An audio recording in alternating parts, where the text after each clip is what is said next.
Yo, what up, chat? Welcome back to another smooth YouTube video. Today we're going to be doing the 2025 worst releases in Dokkan Battle. I'm showing you guys my page because we've already done 2025 best releases already. So before you look at the bad, look at the good first.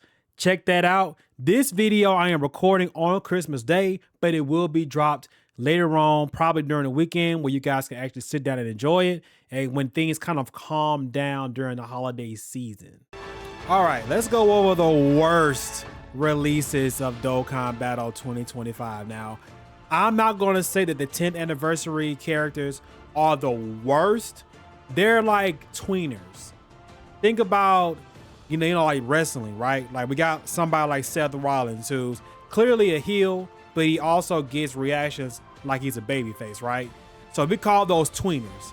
These two are definitely tweening between, they can either be very good or they can be fodder, both of them. Now, for reference, I've been saying since these two units came out, my entire chat, my normal chat will tell you during the entire 10th anniversary, outside of me just, you know, boo-booing on Vegito just because it's Vegito and I'm a Gogeta fan, which it really is a crazy argument between fans in the Dragon Ball kingdom, well, not kingdom, but fandom, that, you know, Gogeta's better than Vegito or Vegito's better than Gogeta. It is very silly, but since we all play the same silly game, Gogeta's obviously better. Gogeta has more characters. Gogeta actually goes for the kill. Vegito just plays around because he's trying to figure out what he wants to do. Blue Vegito did get robbed because they wanted to give Trunks the dub, but nonetheless, here we are. So, Vegeta sucks in base. Super Saiyan Goku is incredible in base. The tech Super Saiyan Vegeta is pretty good in base.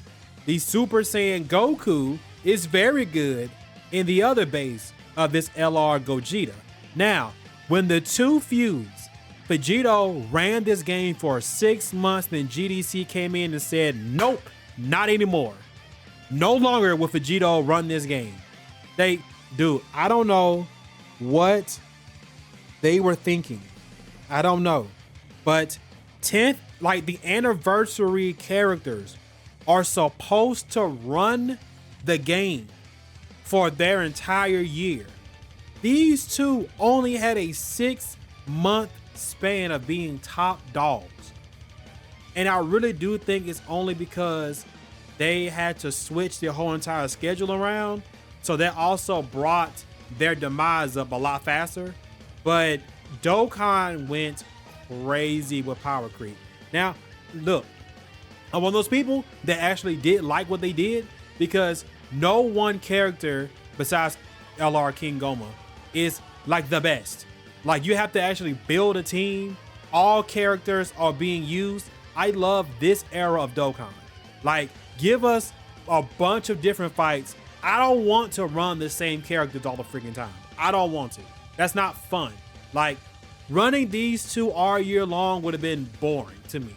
So I'm very glad that they did it, but I'm also not glad that in doing so, they crippled these two. Now, I've already said that the Vegito card defense was never going to hold up that long, and boy, did Vegito get exposed very early. Now, with Gogeta, he had everything you need, and he gave out crazy support. So, they're going to start this list off. I don't really have them as the worst, but they're kind of like, you know, it's kind of like one of those 50-50s, you know. 50% chance they're going to be good, 50% chance they're going to be trash. So let's move on with the list of the real worst releases though. All right, this is where it started. Super Saiyan God Evolved Vegeta. I am going to tell you guys that I am probably the most disappointed with this Carnival LR. They gave us 2 carnivals per part. Vegeta, he only sucks because he's basically a 2025 version of STR Cooler, but he doesn't do anything better. Now, The only thing good about this character is his leader skill. Now, you can have fun with Vegeta, right? You can have fun with him. It's just a fact that he's really just here for his leader skill and the fact that he has a great animation with a Goku. That's pretty much all that's going for him. Now, for every attack performed, he does get on 200% defense right here. But of course, you have to get there. If he does, and it's just attacks. For every attack, not every super, but every attack performed, he's pretty good. So there's that. But he is one of the worst releases of the year.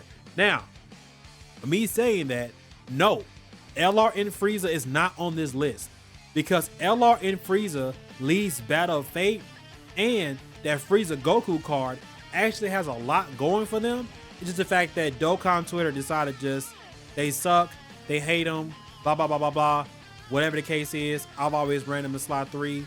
So I've never had, like, Aunt Frieza has only made me mad probably twice during the whole span of using them. So they're very usable, and they're one of the first reversible cards that are actually different.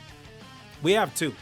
Like, we have the LRN Frieza Goku, and then we have the Frieza Gogeta card. That's what this reversible tag unit stuff should be. And I'm still mad that they didn't do a tag Evolution Blue Vegeta and a tag UI Goku. Hopefully they do it in the future. That would be fire. They can reuse his assets. I don't care. All right, next up, STR Super Gogeta. I will not call him the worst, but he has a problem. Huge problem. He needs a character to create orbs for him because he needs rainbow key spheres. He does not create the orbs he needs, which is dumb because Super Easy A Tech Cell creates the orbs he needs to survive. But for whatever reason, they decided, you know what, I'm just going to be on the safe side and just say they forgot to give that to him in his kit. But without the orbs, he sucks.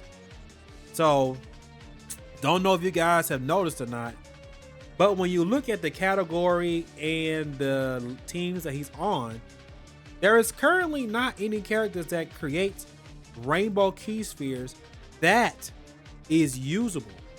Tech Gogeta right here creates rainbow key spheres, but they kind of suck. So do with that information as you will. Next up, oh boy. Oh boy. LR Namek Goku.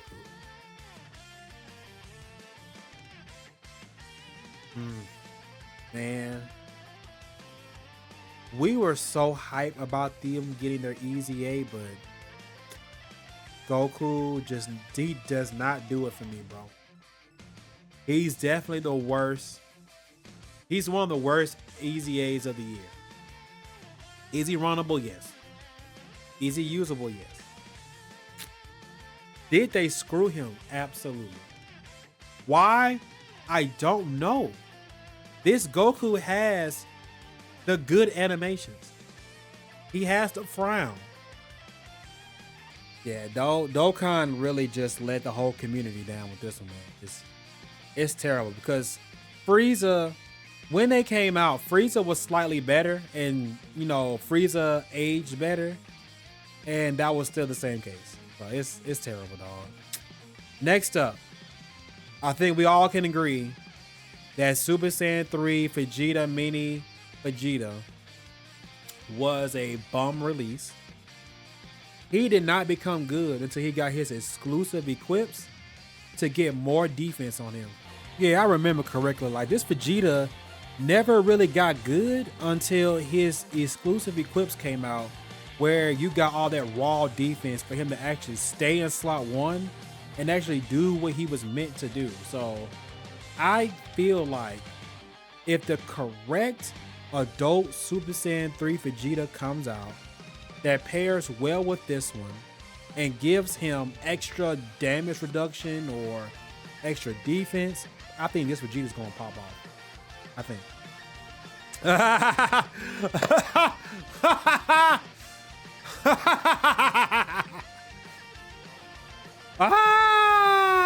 Bro, do I even need to talk about him? Chat, do I even need to talk about bro? I can't believe Dokkan finally gave us the Kaioken Goku we all wanted from the specific fight with Hit. Great animations. Trashy ass kid. Oh my gosh. This dude sucks. He is the only Dokkan Festival character I don't want to pull. And he's coming up in the new summons for the new TUR exchangeable units. Bro, I don't want to pull him. This is the only character I don't want in my box. I don't want him. I don't want to look at him. And I'm saying this now, and Dokkan's probably gonna troll me and give me nothing. Dokkan's probably gonna make me rainbow for talking this bad about him. Is he a complete zero? Not really, but he's so bad. I'm putting him in the same league with AGL Easy A Trunks, who you guys already know is on the list. But yeah, I'll just keep laughing. Like, before I leave off of this Goku, like, what the truth has been saying for years applies to this Goku. It doesn't matter if they goof up a Saiyan, because they're always going to release another Saiyan. That applies to this Goku 100 times. The free-to-play Prime Battle LRTN definitely makes his list. This was a fumble. A huge, gargantuan fumble. Because why does he have flat stats? Period. We know why they did this. Because they wanted to release a summonable TN. They're not even the same TN. But yeah, like, we already know what agenda Dokkan was pushing with this particular release. We already knew. Like, they had an agenda. I don't know. They really just could have waited to drop this guy. But, I mean, we did need the LR. We didn't need the Easy A. It's just, man. Like, I think during this time, no, this was before GDC, right? Yes. So this is right before GDC. Like, look, I'm raising my attack by 103 for one turn, but I'm also sacrificing 5% HP. I'm raising my attack and defense for one turn. I greatly lower attack. That's actually very good. But this is a terrible free-to-play LR. Terrible. Like, is he usable on a certain circumstances? Yes. But he's just freaking terrible, bro. Especially after the free-to-play characters we got right after him. Terrible, dog. Next up, Captain Ginyu. He did not receive a good Easy A. I don't think it was good enough. So his Super Easy A, definitely ready for it. This is my first time actually noticing he has a purple aura on his special effect card. So I do like that, but Captain Ginyu was definitely a big letdown for sure. Yeah. I felt like Dokkan went out of their way to kind of screw Vegeta. He's not extremely terrible, but he's nowhere near Goku. Like, they've done this before. Especially with the Super Saiyan 4 anniversary characters. They just keep doing it to Vegeta. I don't know why. Like, can y'all please stop? Vegeta deserves better than this, if you ask me. But yeah. So speaking of Vegeta. Yeah. He is bad enough to be mentioned. He's supposed to do stuff and he's very bad at it. But at least he greatly stacks defense. So. And last but not least, they found a way to screw Trunks yet again. And the worst part about it is they didn't even release a new Trunks for it to be the reason. At least with the LR-NTN, at least we knew that they were releasing a new LR. We knew that. So even though it's not an excuse, it was a valid excuse. If we can justify it for business purposes, not with this guy. Like, he is a guy you can bring with you, and if he dodges, everything is fine. But if they cancel dodge, like they have been doing entire year, he's fodder. We as a community do not understand why they did to Trunks what they did to him. Twice, by the way, twice. This Trunks has never had a chance to shine at all. Never. I don't know why. He's never had a shot to beat him. Never. I'm gonna keep saying never. Never. Because he's never had a chance to, never. Chat. Say it with me. Never had a chance to show off at all. Never. He just didn't. He still doesn't. But of course, if you go out of your way to make him look good, yes, he can look good. Shout out to Celtic Link, because I know he's done videos on him already. I know he's showing them off. He can do stuff with them. But yeah, that's it for me, guys. That's the worst releases of the year to me. Let me know your thoughts down below in the comment section. It's your boy Smooth. Catch you guys in the next one. Peace.